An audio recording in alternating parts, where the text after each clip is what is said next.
CSFRS est un groupement d'intérêt public, donc une sorte de consortium qui réunit des pouvoirs publics et un certain nombre d'entreprises privées aux fins de soutenir, promouvoir la recherche stratégique en France. Donc nous recevons des financements, des contributions publiques et privées qui nous permettent de financer des appels d'offres de recherche. C'est aussi une mission au service du dialogue sur les questions stratégiques, du rayonnement de la recherche stratégique française, et c'est dans ce contexte que s'inscrivent ces assises. Le sujet que nous essayons de traiter, d'ailleurs c'est plutôt une suite du sujet de l'année précédente, sur la fragmentation du monde, là nous sommes à l'hybridation, c'est qu'en fait nous avons pris l'habitude de tout classer dans des règles extrêmement strictes, avec des petites boîtes extrêmement bien délimitées, parfaitement bien huilées, totalement bien construites, mais ça fait des années, des dizaines d'années que nous avons oublié ce que c'était qu'une foi, une nation, une tribu.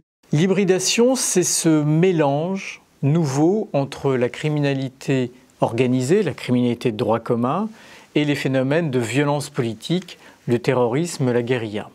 Alors, il existe de multiples modalités de l'hybridation. L'hybridation, c'est un modèle, mais c'est un modèle dynamique. Donc, il y a des stades que je décris.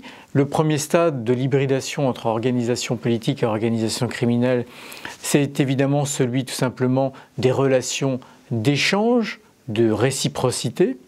Il y a un deuxième stade qui est celui de la convergence, c'est-à-dire que ces entités s'imitent.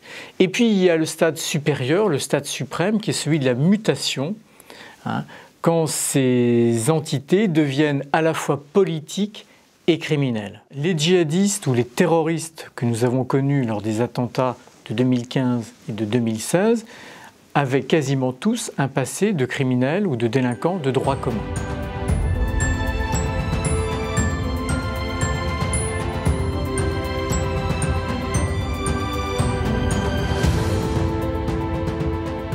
Un élément que je voudrais aussi souligner dans ces assises a été la participation internationale importante, avec une délégation russe importante et une participation américaine aussi de très haut niveau. Et je crois que c'est un élément tout à fait indispensable pour la réflexion stratégique en France. Confronter nos propres vues, nos propres analyses à celles des autres. Alors c'est quelquefois un peu difficile. Nous avons eu une délégation russe qui nous a dit des vérités du point de vue de la Russie.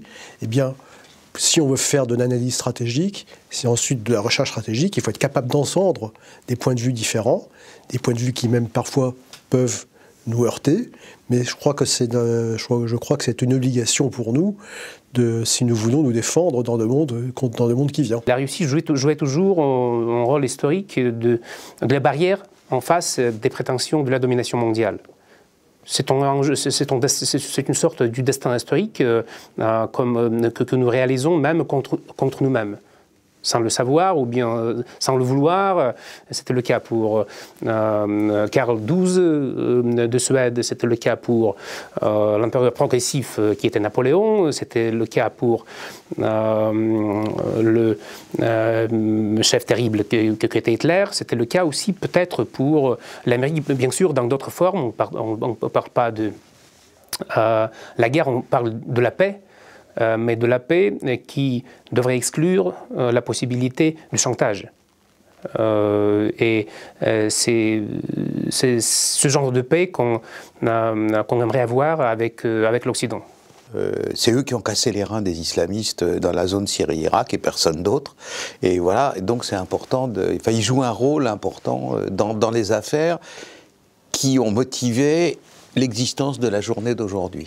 C'est très important qu'on comprend qu'il y a un problème maintenant d'une croissance d'un commerce illégal, qu'il y a des menaces de sécurité. C'est important.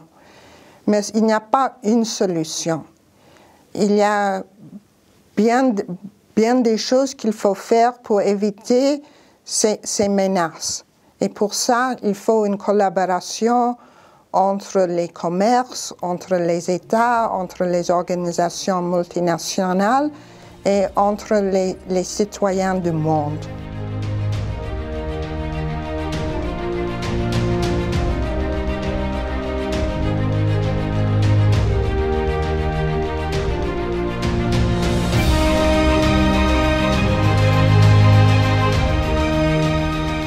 pense que l'idée fausse serait de considérer que la guerre hybride représente une espèce de nouveauté, plus particulièrement en ce qui me concerne, c'est-à-dire sur les questions militaires stricto sensu.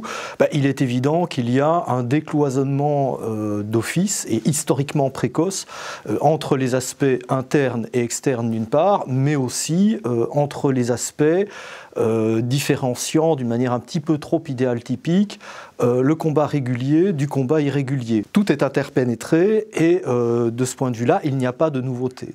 Par contre, cela ne signifie pas qu'il n'y a pas des nouveautés au sein, si vous voulez, de ce décloisonnement. L'idée fausse, c'est que la guerre changerait de nature, que la guerre a changé de nature ces dernières années, en particulier après les événements qui ont été ceux du 11 septembre, en lesquels on a entendu et on a vu un certain nombre de concepts proliférer, en particulier cette idée selon laquelle le terrorisme serait devenu une menace globale.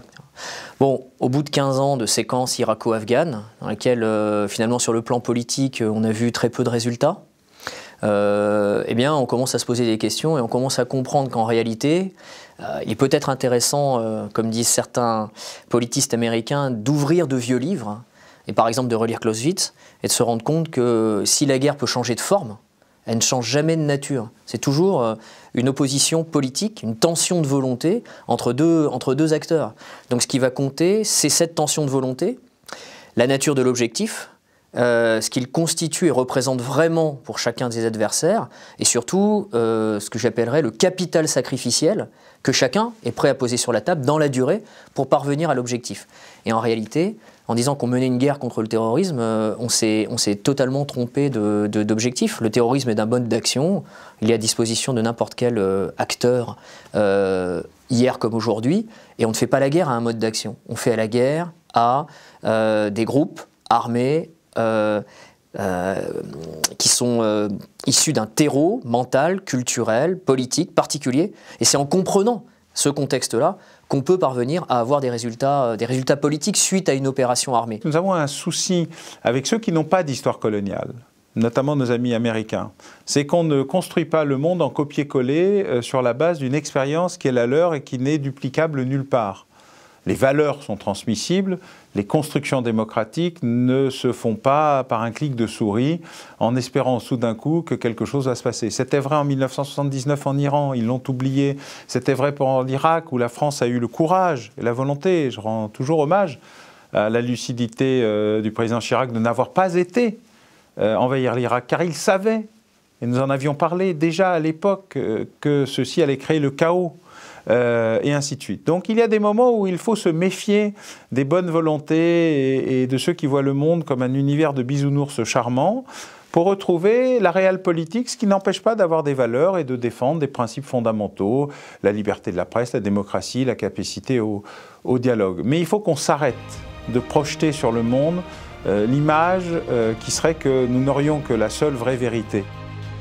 On est en train de vivre vraiment une reconfiguration totale des rapports de force et des centres en fait, décisionnels dans les relations internationales.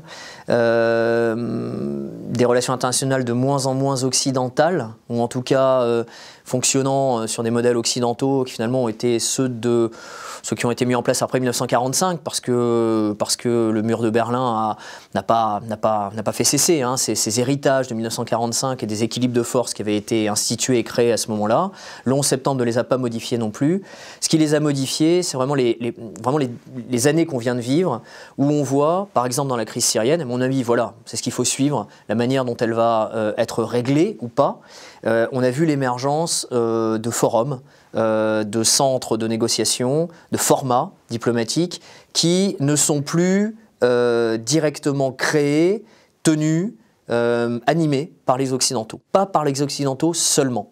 Et donc cette rentrée, ce monde multipolaire dont on nous rebat les oreilles depuis 25 ans, en réalité, il a fallu attendre ces dernières années pour commencer à le voir pointer véritablement timidement le bout de son nez, avec ces formes alternatives de règlement négocié des conflits qui sont soutenues, menées par des forces non occidentales. Je pense évidemment à la Russie, à la Chine, on pense au format d'Astana, etc. Quel est le rôle des médias dans les guerres asymétriques? C'est un rôle fondamental, et je vais vous le prouver, En 1907, il y a eu le génocide des Herero en Namibie par le Deuxième Reich. Personne n'en a parlé, ça n'a ému personne, ni dans le monde, ni en Allemagne, parce qu'il n'y avait pas de médias. Aujourd'hui, vous avez l'armée birmane qui chasse tous les Rohingyas vers le Bangladesh en 2017, et tout le monde en parle, et le pape vient de faire une intervention auprès du gouvernement birman. Donc ce rôle est très important. Et aujourd'hui, l'instrumentalisation des médias par le faible est devenue la principale arme du faible. Le meilleur exemple, c'est comment l'UÇK, le mouvement de libération du Kosovo albanais, a pu instrumentaliser les médias afin d'avoir à son service, pour sa propre cause, qui était donc l'indépendance de cette province méridionale de la Serbie, l'alliance militaire la plus puissante du monde, qui est l'OTAN.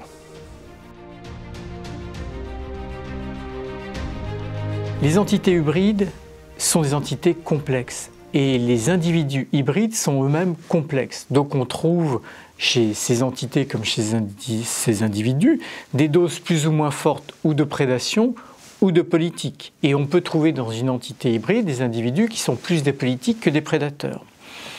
Encore que, il faut avoir à l'esprit que nombre de criminels et de délinquants de droit commun, et on ne sait pas toujours bien le voir, ont des comportements qui relèvent du suicide lent.